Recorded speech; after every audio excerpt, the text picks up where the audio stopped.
With the strength of a tiger, Strike Rider cruise!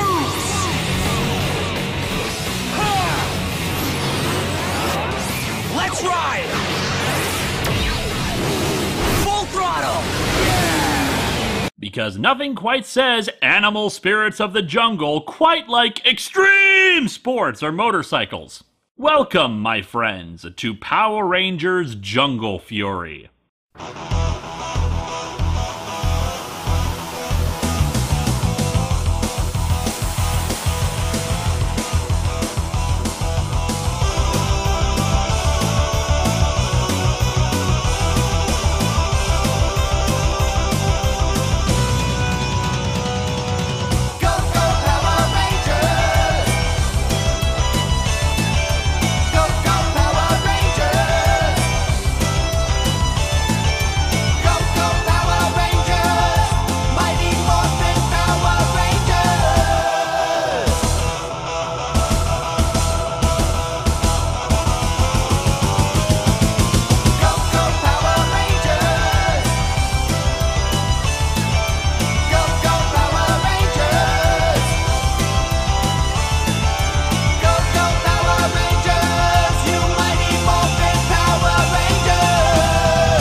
I probably need to cut Overdrive a little slack from last time for a few issues, though in particular its attempts at the globetrotting aspect of the show. Apparently, according to Jackie Marchand, longtime writer and producer for the show, they had pitched the show to Disney as Indiana Jones-esque, which Disney liked.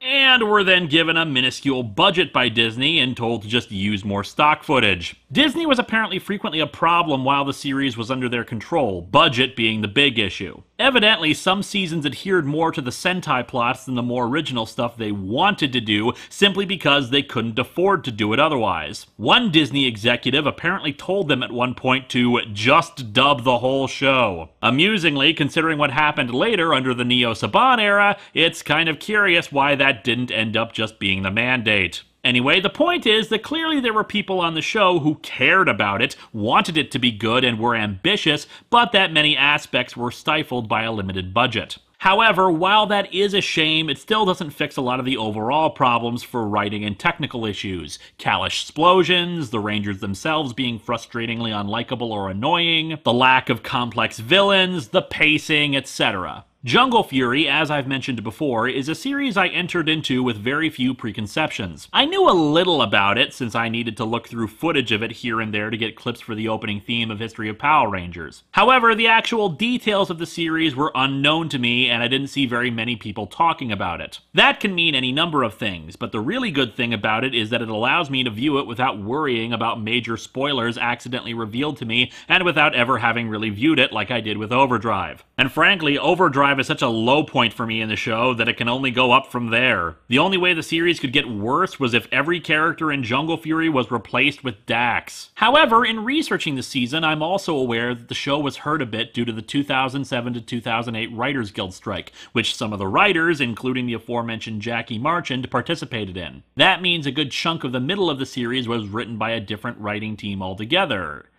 Or was it? I've also heard that many of the writers posed as scab writers while still working on it, though I honestly couldn't say for certain since the writing didn't feel all that off during the episodes made during the strike. But what about the writing? Will it improve greatly on what I felt were the deficiencies of Overdrive? Well, let's take a look. Our season begins with the two-parter, Welcome to the Jungle. Welcome to the jungle!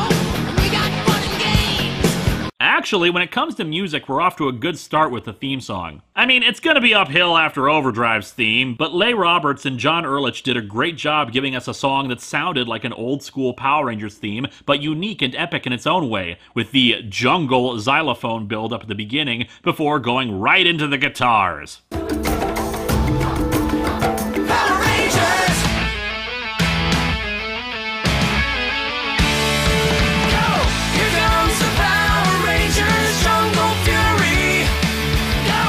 Oh yeah, and the titles thing. Bruce Kalash is still executive producer, so his naming quirk I mentioned last time persists. This time with every episode having 4 words in it. I admit, I always prefer longer episode titles in shows to help give them a cooler or more poetic value to them, but again, it's really not necessary to have this when you put in restrictions like this. We are the vision in your dreams. We do not exist, yet we have been here since the beginning. We are Bai Shua, the Order of the Claw. Ah, worshippers of that awful B-movie about a bird as big as a battleship. Actually, it's a secret martial arts training facility, rather like the Wind Ninja Academy. Even those being trained don't really know the true purpose of the whole thing. It's here where we first meet Theo and Lily, two of our new rangers. They've been sitting here meditating since last night. You're not meditating, you're napping. I know the difference. However, their teacher arrives to inform them that these 6 are the finest warriors they have, but they only need 3, leading to a competition to narrow it down. Naturally, Theo and Lily win their duels with the power of CGI effects instead of the impressive martial arts they'd been doing a second ago. The third, Jared, defeats his opponent with a CGI lion, though something seems to be up with him because of how he grins when he unleashes the animal. They're invited to the Great Hall that evening. We soon see that Jared is a prick. Where's my towel? Cub, go get me a towel. Move it! That's a direct order from a senior student. Ah, here's a towel.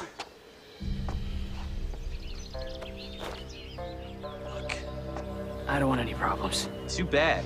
How dare you bring me a towel when I demanded one, stupid slifer slacker! This younger student, Casey, unleashes some CGI of his own that knocks Jared back, impressing their headmaster. Why do you always have to know what's going on? You have control issues. You were the one complaining earlier about not knowing what you were doing. The headmaster leads them, minus Jared, down to the Forbidden Room, and explains that Jared has been dismissed because, well, he's a prick. Not sure why it took them so long to recognize that. He doesn't come across as the kind of guy who keeps that a secret. The headmaster, Mao, says that Casey has the potential of becoming a Tiger Master and will be taking Jared's place. We then get our exposition. Listen closely. Over 10,000 years ago, there was a great evil Yeah, her name was Rita. Don't worry, she's been dealt with. named Dai Shi. Oh. Why is it always that great evils just get locked away until a very specific span of 20 years? This keeps happening! Rita, Malagor, Banshira, Master Org, Lothor, the Master, Moltor and Flurious, Master Xandred in a few seasons. I'm just saying, the forces of good have this nasty problem of shoving evil inside of a box, writing "do not open" on it, and then expecting that to be the end of it. Maybe they should have spent more time figuring out how to defeat their opponents instead of building ancient ninja electric guitars. Anyway, here's Daishi's deal. He believed that animals should rule the planet, and humans were to be erased. Brave warriors channeled their animal spirits, and after a great battle, they were able to capture the Dai Shi. Inside this box. Oh, why the hell did you tell them that? It's like handing them a big red button that you say not to push. Someone's gonna open it! Shouldn't that be in a safe or something as an added layer of security? The Pai Schwartz was forged to ensure that the evil would never escape by teaching them Kung Fu. Casey is a little taken aback by the responsibility involved in such a task, but Jared suddenly storms in, pissed off about being kicked out after 10 years. You just can't kick me out for no reason. Agreed, but I have a reason.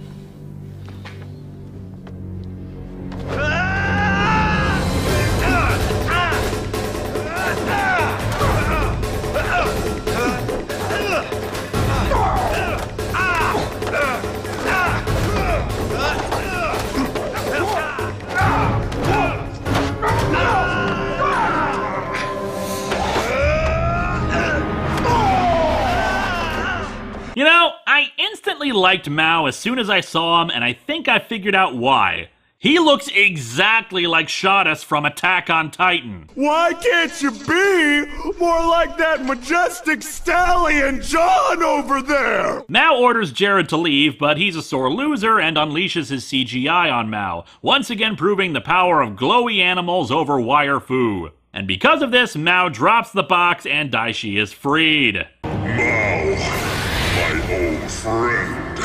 I have thought about no one else for centuries.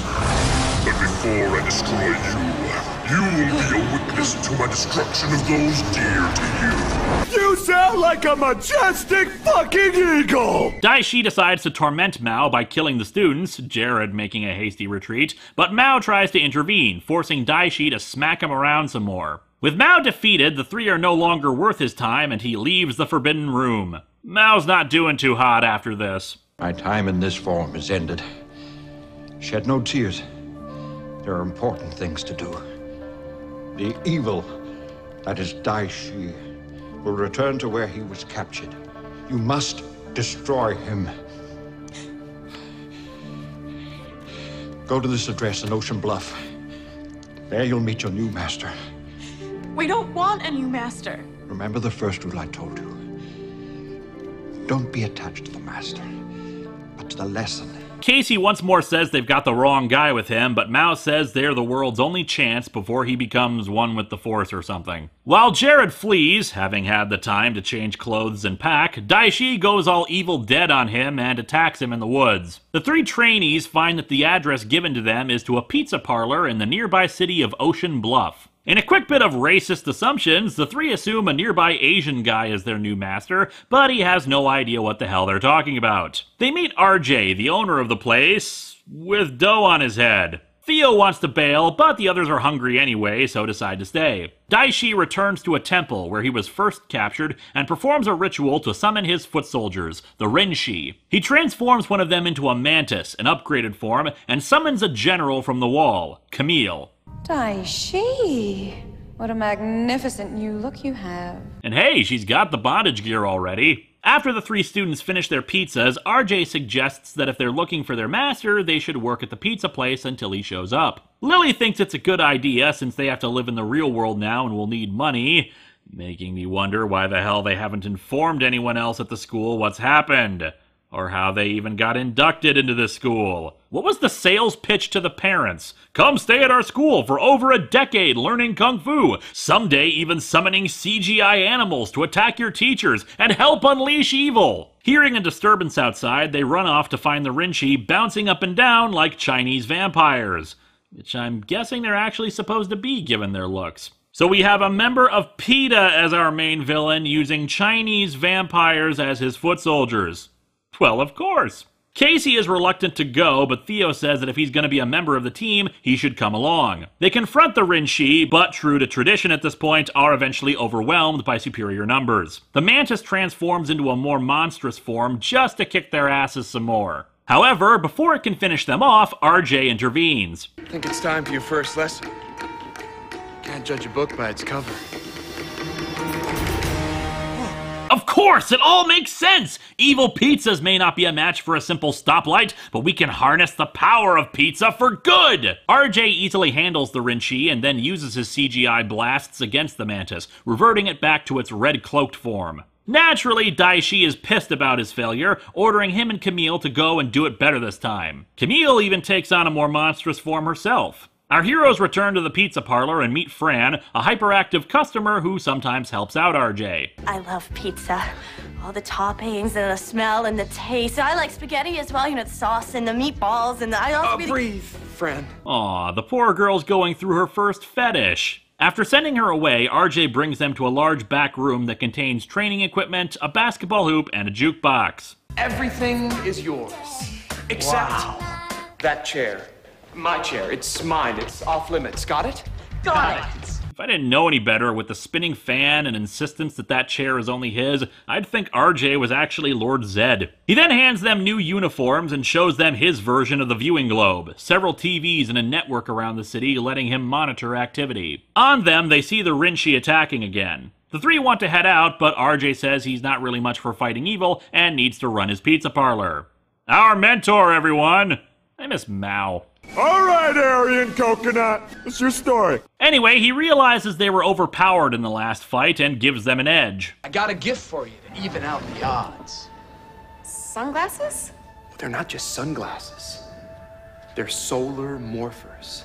Do you ever hear of the Power Rangers? Yeah, who hasn't? Several previous teams, surprisingly enough. Power Rangers aren't part of the Order of the Claw, but I figured we needed everything we could get to fight the Daishi. Initially, I thought he didn't build the morphers himself, but later we learn RJ is actually technically proficient. So I knew this guy who knew this other guy who had an uncle who had a connection. Anyway, he tapped into the morphing grid and voila. Maybe connections to Hartford? After all, we saw he had access to the morphing grid and that he could create new Rangers. Although that seems unlikely given that these are morphers unlike any other we've had before. Which brings up something that I have heard people complain about with this season, the sunglasses thing. The original Sentai did not use sunglasses. It was purely an American invention. Some people are upset by this because the original morphers were fine and it seems like the show was trying too hard to be cool by making them sunglasses. Me personally, I'm all for it. As we continue through the series, one thing that you appreciate about these seasons before the Neo Saban era is that they're willing to invent their own things, try original ideas unique to Power Rangers instead of just copying the Sentai note for note, whether it makes sense to or not. But that's a discussion for another day. Instead, I just appreciate that they're much more inconspicuous than other morphers and that they're not just yet another cell phone morpher. Once you activate them, all the knowledge that comes with them will be instantaneously entered into your cellular makeup. What is it with mentors wanting to screw with the DNA of their Rangers? Anyway, with morphers now in hand, the three run off to confront Camille and the Rinchi. I don't know about you two, but I think it's time to show them what we got. Power Rangers! Ready! Jungle Beast! Spirit Unleashed! Power Rangers, Jungle Fury! We're fast and strong as Here comes the Power Rangers! Speed of a cheetah! Jungle Fury, Yellow Ranger! With the stealth of a Jaguar, Jungle Fury Blue Ranger! Badass. I love the little kata while they morph to build on the kung fu stuff, and the morphing sequence builds on the animal spirit idea, though no idea where they got the name Jungle Fury from. Or did RJ program that into the morphers? Anyway, Casey's turn. Spirit Unleashed! Oh.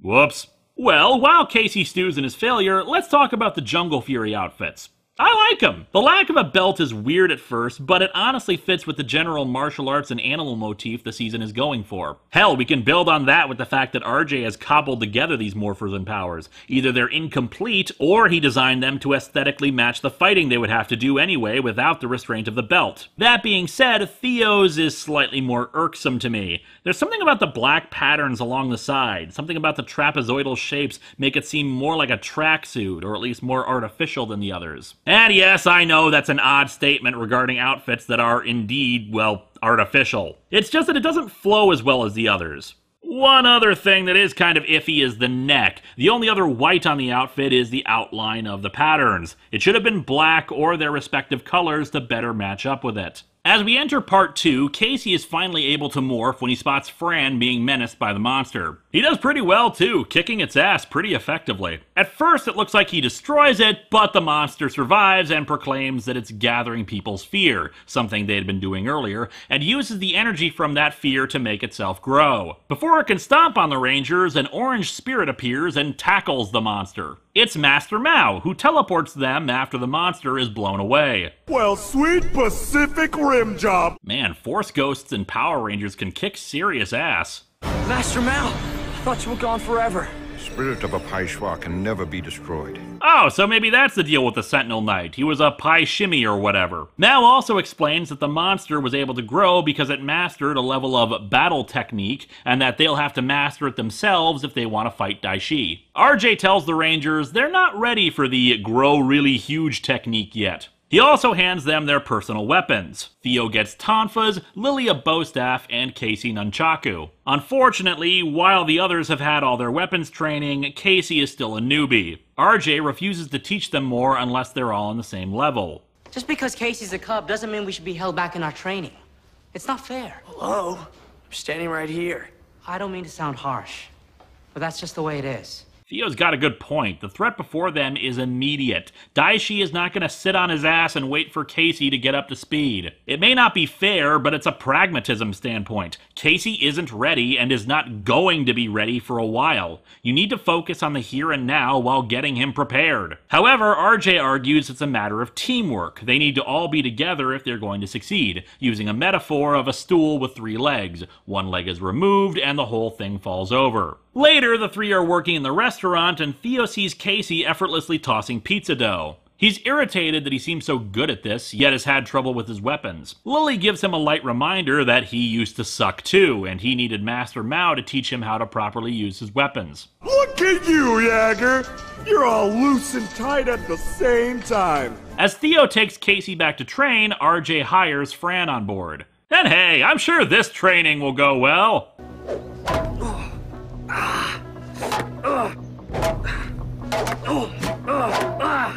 Actually, it does go pretty well. In a short amount of time, Casey has excelled with the weapons and even combines his tiger animal spirit with it to blow up some rocks. Unfortunately, that's all interrupted when the monster returns and breaches a dam, planning to flood Ocean Bluff. Watch out!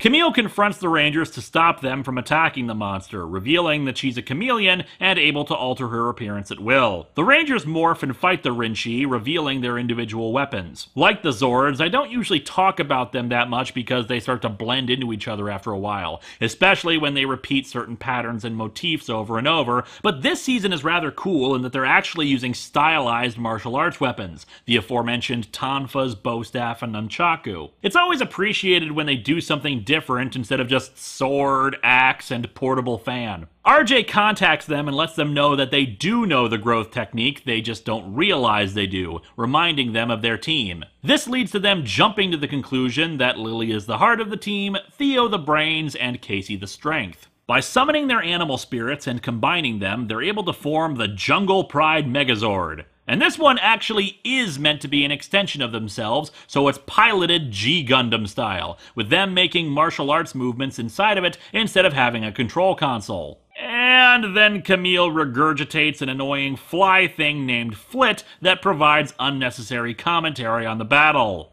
Because Power Rangers. And the fight is on! The Jungle Pride is tough, but we've got one mad mentor! Oh! That's gonna leave a mark!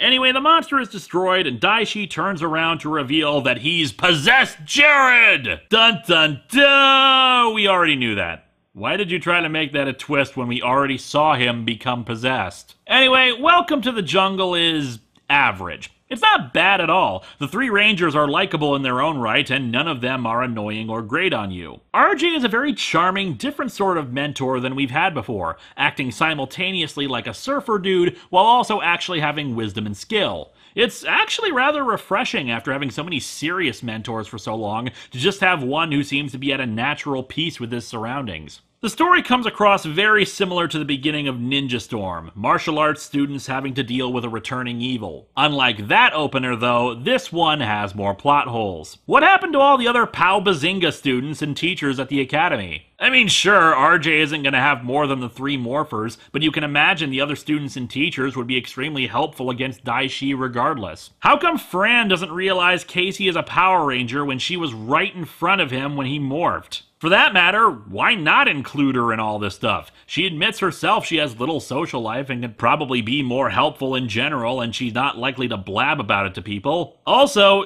is the city still flooded? The dam did burst. They never fixed that. The Rangers themselves also suffer a bit of informed attributes. We're told about parts of their personalities instead of letting them develop naturally for us. However, overall, it's a very enjoyable 2 episodes and a good start. In the next episode, we see how they leave the command dojo. Much like how the Space Rangers left the Astro megaship in a tube, the three leap Tarzan style into a big hole in the wall. Later, the Rangers are forced to recruit help from another Pang Zang master, Master Fant, who provides them with a new weapon, a chain mace.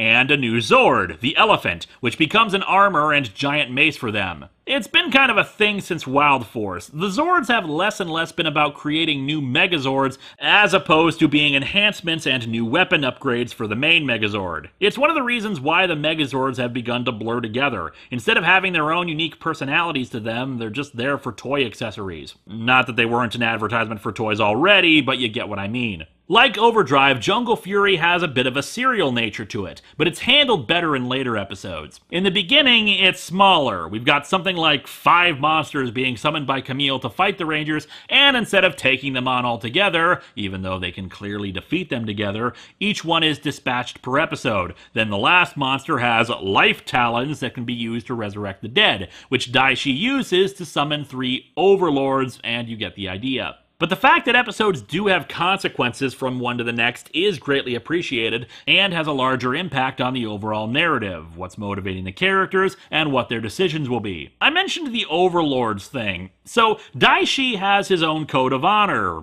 of sorts. He respects power above all else, so when the Sky Overlord proves to be superior in strength, he pledges his fealty to him. The Sky Overlord, Carnosaur, says that it's his human side that's holding him back. As such, he takes us on a little tour of his past to learn more about him. The Overlord either alters time or alters his memories, making him a cheat at school as a kid, making him fail to help a family who had cared for him in turn, and also revealing to us that his own parents were not around that often. Mind you, while an interesting concept, it's not really that sophisticated. You didn't fight back. You knew Kung Fu. You could have easily defeated those bullies, yet you turned the other cheek. Why? We had a code. Never use your fighting skills against inferior opponents. I wanted to live by that code. Ugh. But you didn't, did you? You're breaking the code now, aren't you? Break the code here, as a boy. Reach the pinnacle of evil. The pinnacle of evil is using his superior fighting techniques to kick the asses of some bullies. Power Rangers, please don't preach a message of nonviolent self-defense when literally the entire show revolves around fighting evil by punching and shooting it. Their next new Zord and weapon comes from Master Swoop, a blind fighter who provides Theo with the Bat Zord and a War Fan. As Daishi is continually trained by the Sky Overlord, aka getting his ass kicked and told to like it, Camille continually gets pushed aside when she shows concern for him. Upon the friendly advice of Lily while in disguise, Camille takes matters into her own hands and summons the Sea Overlord, Jellica, to try to challenge Sky Dude. Unfortunately, she doesn't figure that she's kind of a jerk in her own right, forcing Camille to become her student and letting Sky Guy keep his place. She forces a confrontation with the Rangers, but when Jellica orders her to kill Lily, she can't bring herself to do it. Jellica tries to destroy Camille for her refusal, but Daishi steps in to defend her, demonstrating his own power to her, and demands to be her student. That's more like it. Now you have to be his master. Of course, girl, as I have planned all along. What? You're all just pawns in my little game. I didn't want you to ask to be my student. I wanted you to demand it. Then you never wanted to be my master? You are strong, girl. But with my help, this one has the potential to reach the highest levels of evil. Are you ready to begin? Yes, Master.